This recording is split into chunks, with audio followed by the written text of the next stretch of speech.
Have you ever been there, maybe like Maria, who spent years in English classes, totally aced the grammar tests, but then a native speaker just asks something simple like, how's your day? And your mind just blanks. That feeling, that really frustrating gap where you understand pretty much everything you hear, but actually speaking feels impossible. It's super common. You're definitely not alone if you've waded through like a million apps, grammar books, online courses, and maybe felt even more confused afterwards. Well, today we're going to try and cut through all that noise. We're doing a deep dive into a really interesting perspective from Jason, the guy behind Speakeasy English. He makes this pretty bold claim. There's one proven method, just one, that works for everyone to get truly fluent. And honestly, if you've ever felt stuck, the idea of just one clear path, that sounds pretty good. So our mission today is simple. We're going to unpack this only way, break it down into really simple practical steps you can actually start using, like today, to change how you learn English. I'm really curious to see what this supposed shortcut actually involves. Okay, let's unpack this. Yeah, and what's really striking about Jason's whole approach is how directly it tackles that core frustration you just mentioned. He seems to get that feeling of being overwhelmed by too much information, too many methods. And his claim is about offering a single, clear path forward. So our goal here is to really analyze his strategy, figure out the main parts, and see why he thinks it's this universally effective way to bypass the usual confusion and actually find fluency. Okay, and to really get what makes this method maybe different, we probably need to address the big question first. What does fluency even mean? Because let's face it, for a lot of people, the idea of being fluent sounds, well, kind of intimidatingly perfect. Is it speaking English without any accent at all, ever? Or knowing every single grammar rule off by heart? Or, I don't know, memorizing thousands and thousands of words? That's exactly the issue Jason brings up. He argues those traditional ideas. They're mostly misconceptions, and worse, they actually create barriers that stop people from progressing. Fluency, in his view, isn't about linguistic perfection. It's not about having a PhD in English grammar. Those kinds of goals, while they sound impressive, often just lead to, well, paralysis, right? Learners get so worried about making a mistake or finding the perfect word that they just don't speak at all. So his definition is actually much more freeing, liberating. Jason says fluency is really about being able to speak and think in English naturally, just, comfortably. It means you can understand English in real life, like in movies, songs, normal conversations. And maybe most importantly, it's about expressing your own thoughts without being afraid, letting your ideas flow. And he really stresses this part. Communicating effectively, even if you make mistakes, is totally fine. That's huge because, as he points out, even native speakers make mistakes. And once you internalize that, the pressure just drops. It shifts the focus from some impossible ideal to just connecting with people. That really does take a weight off, doesn't it? It completely changes the objective. Suddenly, this huge mountain of perfect English becomes a much more manageable goal of just natural communication. Yeah. It basically tells you, hey, it's okay if you stumble sometimes. It's okay to have an accent. It's okay not to know every single word. What really matters is that you're trying, you're understanding, and you're making yourself understood. Yeah. It makes it feel less like a final exam and more like, well, just having a chat. But okay, if fluency is more about natural communication and less about perfection, why do so many people still feel stuck? What are these like hidden roadblocks Jason identifies that keep people from reaching that easy flow? Right. So Jason points to four main reasons learners typically struggle, and they tie directly back to that more natural definition of fluency we just talked about. First up is too much focus on grammar. So many learners feel like they have to master all the rules before they even try to speak. It's kind of like knowing every single ingredient for a cake but being too afraid to actually bake it. Grammar's important, it's the structure, but it's not the whole story. The second big one, and this is massive, is the fear of making mistakes. People hesitate, they clam up because they're scared of being judged or saying something wrong. But that fear is actually really counterproductive because mistakes aren't just okay. Jason says they're normal and essential for learning. Think about it like this. Every mistake is like instant feed brain tailored just for you. Your brain learns from it, adjusts. If you avoid mistakes, you're basically avoiding learning. Third reason, limited practice. A lot of people think classroom learning or textbook exercises are enough. And while those things have value, Jason argues they're just Not enough. It's like reading books about swimming but never actually getting in the pool. You need the real world practice. You need to be in situations where you're actually using English actively, dynamically. And the fourth reason is translating in your head. This is when you think something in your native language first, then sort of mentally translate it word for word into English before you speak. This whole process just slows everything down massively. It makes your speech sound clunky and unnatural. And it really begs the question, doesn't it? If fluency means thinking and speaking naturally in English, how can you possibly achieve that if your brain's constantly acting as a translation service? So yeah, these struggles are like the direct opposite of what real fluency feels like. Wow, those roadblocks definitely sound familiar. I think many people listening can probably relate to at least one, if not all of them. And it really paints a picture of why that gap happens, why you can understand but not speak. It's like we're told to wait until we understand the entire super complex map before we even take one step. So, okay, if those are the traps, what's Jason's big solution? What's this only way he keeps mentioning? He boils it all down to this formula that's actually, well, it's almost shockingly simple. Ready for it. Fluency equals immersion plus consistent practice. That's it. Two things. No magic app, no secret grammar trick, just these two core pillars. And he argues that when you combine them, they create this like unstoppable momentum for learning. Exactly. It's beautifully simple. So let's dig into each part of that equation, starting with immersion. Now, when Jason talks about surrounding yourself with English, he doesn't necessarily mean you have to pack your bags and move. That helps, sure, but it's not essential. It's more about creating an English bubble right where you are in your everyday life. It means actively finding ways for your brain to just be with English constantly. So, practically speaking, what does that look like? It could be listening to English podcasts, maybe like this one, or watching movies, YouTube videos in English. Maybe start with subtitles in your own language, then switch to English subtitles, then maybe try without any. It also means reading short stories, news articles, even just the subtitles again. And here's a really powerful one he mentions. Actively try to think in English. Just narrate your day in your head.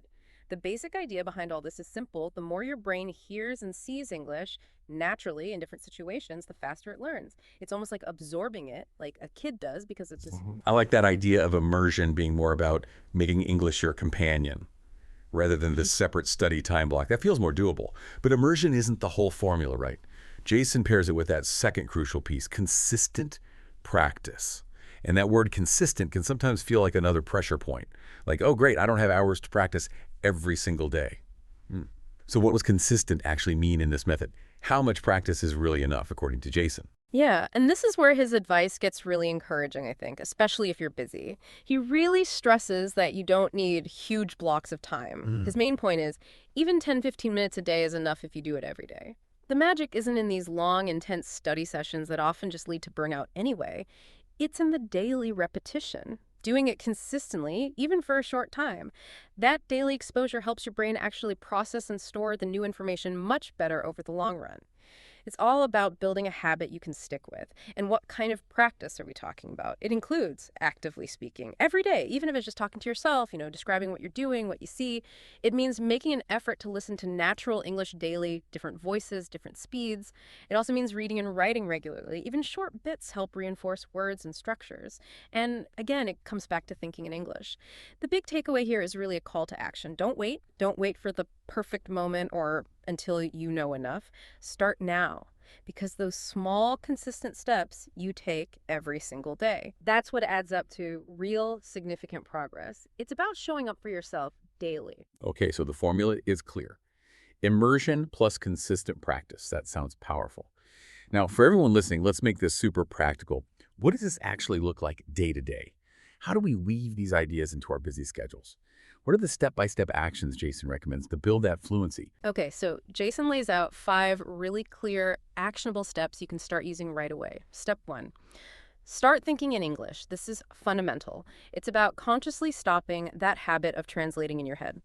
Instead of thinking in your native language first, make a deliberate effort to form the thought directly in English. He gives some great simple examples. See the sun, think, it's a sunny day. Or maybe you're making tea. Think, I'm boiling water for tea. Oh. It feels weird at first maybe, but it builds those direct connections in your brain. It cuts out the delay. Start with really simple things around you, then try building up to slightly more complex thoughts or sentences. Step 2. Speak without fear. You absolutely have to practice actually producing the language, getting the words out, and his advice here is super practical. Talk to yourself, seriously. Narrate your day, describe objects, find friends who are also learning, or join online groups, places where it feels safe to practice. Another great tip, repeat lines you hear in movies, podcasts, or songs. Mimic the sounds, the rhythm, it builds muscle memory for pronunciation. I remember someone I knew who was brilliant, but so terrified of making a mistake they'd just stay silent. Such a shame. So you have to keep reminding yourself, fluency comes from practice, not perfection. Just speak. The more you do it, the easier it gets. Step 3, listen actively. This isn't just having English playing in the background. It's about engaging your brain. Choose stuff you actually like, movies, music, interviews, whatever interests you, and listen closely.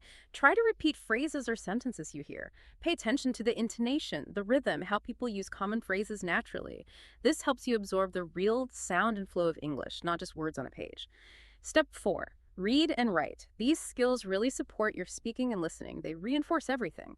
For reading, he suggests starting small. Short articles, maybe kids' books because the language is simpler, or just read the subtitles on shows you watch.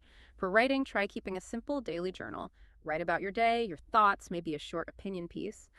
A really good technique Jason highlights is summarizing what you read. It forces you to understand the content and practice putting it into your own words, which builds vocabulary and confidence like crazy. And finally, step 5. Use English every day. This is about integration. Making English just part of your life, not the separate thing you do for an hour. It needs to be woven into your routine. His suggestions are simple but effective. Change your phone language to English. Change your app settings. Write your shopping lists in English. Try to consciously think, plan your day, maybe even talk to your pet in English. The more you just naturally use it for everyday tasks, the less it feels like studying and the more it just becomes second nature. Those steps are so concrete. They really make fluency feel less like this huge, vague goal and more like something you can actually build day by day. But let's be honest here. Learning a language, even with a great method, isn't always easy. It's a journey, right? There are going to be days when you feel tired or like you're not making progress or just totally unmotivated. What does Jason say about pushing through those inevitable tough patches? What's the motivational angle? Yeah, the Speakeasy English approach is actually really good on this. They totally acknowledge that feeling tired or stuck is completely normal. It's part of the process. They really emphasize perseverance, reminding learners that learning English is not a race. Everyone moves at their own speed. And that perspective is so important, isn't it? It stops you from comparing yourself to others and lets you just focus on your journey, your pace. What really counts, they stress, is just keeping going. Practice every day, even if it's only for those 10 or 15 minutes. Consistency is king. And they also really encourage celebrating the small victories. Did you understand a phrase you didn't know before? Did you manage a short chat? Did you just think a complex thought directly in English? Acknowledge those wins. They build momentum and keep you motivated. And overarching all of that is this clear message: don't give up. They really want you to believe that fluency is possible for you. That's a great message. It's not about reaching perfection overnight, but about that steady, consistent, gentle progress. Keep showing up. So to kind of wrap this all up neatly for everyone listening, Jason provides a really clear takeaway checklist.